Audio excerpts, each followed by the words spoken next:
back to the garage. So today the grand plan is we're going to do the passenger side cab corner on the truck. And I realized that the last video covered doing the driver's side. But what I wanted to do was show a bit more step-by-step in the replacement of the cab corner. So that's what we're going to do today. Okay, so we have our willing victim. This cab corner on this side is actually not too bad. Like, it's pretty decent. But you can see that it's got a big dent in it here, and at the back here it's all twisted, and we're already here now. So we'll go ahead and we'll replace it anyway, because we already have a replacement sitting here for it. So what I'm going to do is I'm going to get the tools we need, and then we'll mark it and decide which portion of this cab corner we're going to cut out. Okay, here's a basic overview of what I use.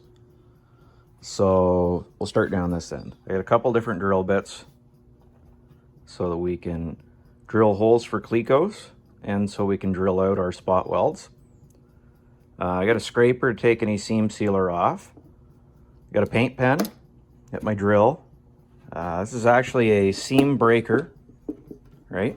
So I use that to peel apart the seam. Got a couple wire wheels to clean stuff up, obviously. Got a grinder.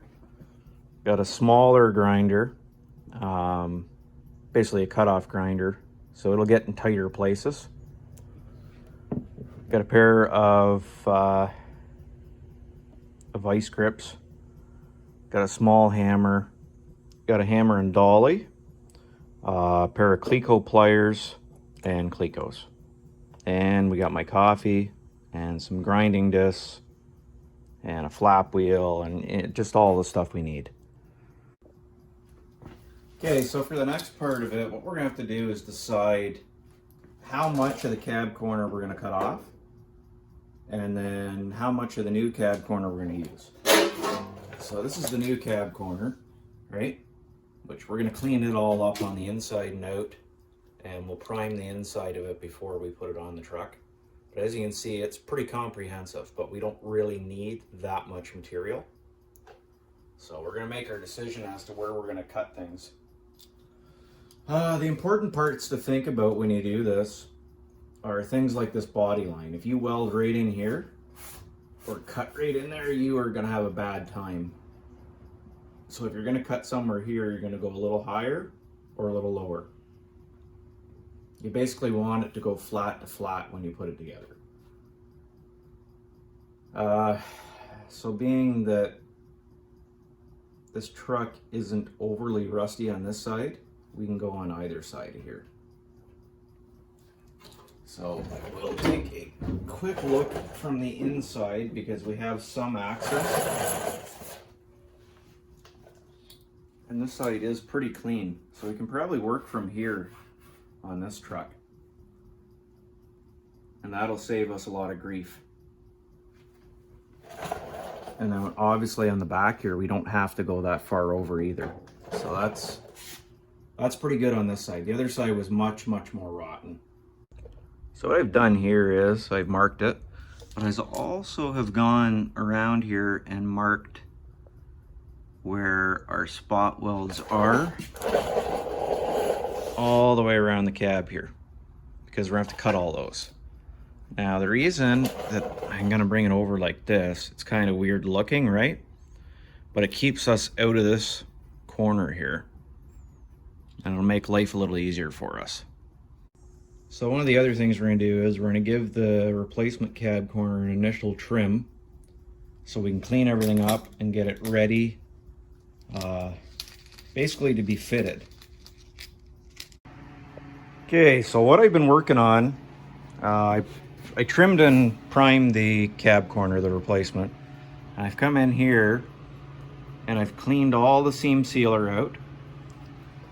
And same with this seam right here, the bottom of the cab. And what we're gonna do now is we're gonna drill out the spot welds.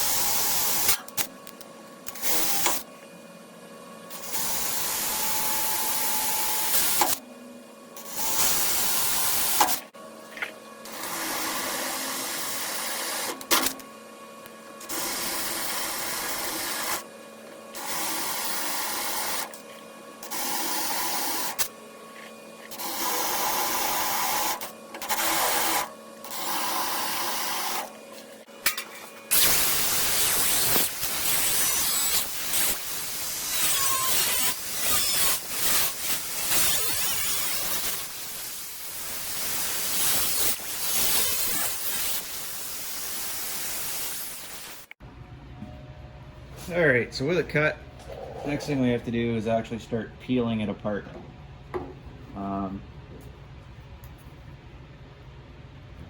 Which kind of sucks, but that's okay. Just be careful you don't bend up this part of the cab.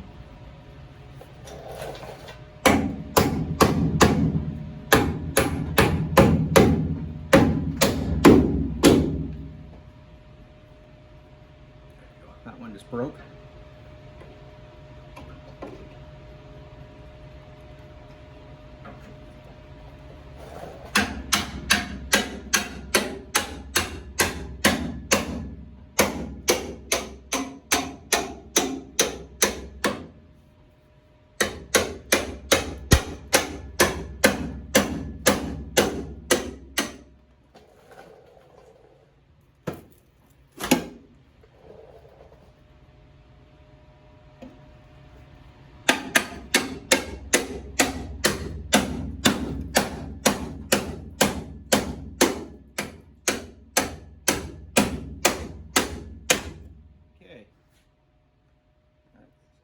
This corner of it off. Okay, so the next thing we're going to do here, we're going to take a few minutes and we're going to clean up all this crap. That's weird. There's like a cut in here and it's rusty, so it's from a long time ago. So I guess I'll weld that all back together.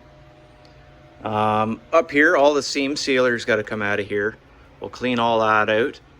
We'll come down here, we'll clean this seam sealer out. We'll fix this up here. And then we're going to take the flap wheel on the grinder. We'll clean all the metal surface, all the way around the outside. We'll clean all the face of this off. And we'll get everything ready to start fitting the new panel on here. We'll do the same thing down in the pillar here.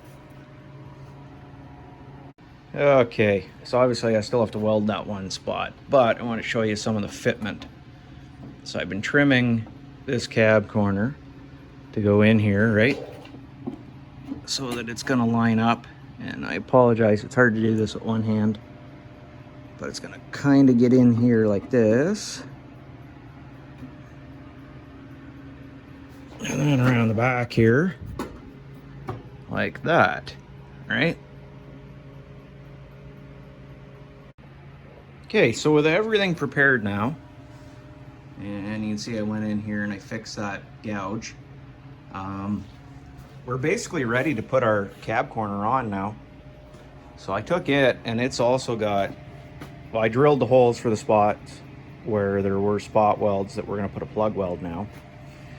And then I coated it with zinc-rich primer on the inside where everything's going to be. And then I've cleaned up the outside where we need to weld to, so we can actually start getting it in position and getting it ready to weld. Okay, so you haven't missed much. All I do is put 3 tacks on it just to kind of hold things where I wanted them. But this is why we take our time and we fit things. So if you look at this side here, I've tried to keep the door gap pretty good. You'll notice that it already tapered down and got tighter near the bottom. But we're gonna be very careful, and that's why we spend a little extra time in the fitment of things, and it works out better in the end. So we'll go ahead and we'll get some more welds on here. And yeah, we're pretty much rolling along here.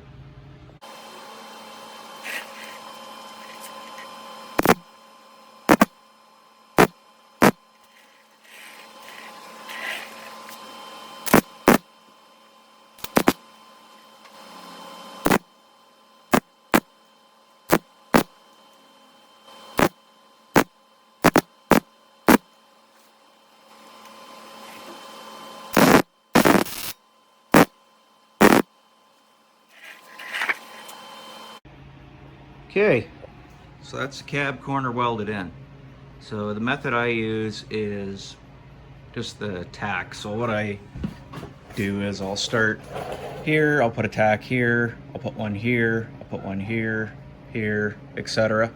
And then I'll alternate going back and forth so that the heat doesn't, you don't heat sink any one area, right? So we'll grind that down tomorrow. And yeah, so the truck's got a good cab corner in this side now. Right, so that'll all get seam sealed in again, and then we'll seal everything from the inside as well, and we should be laughing.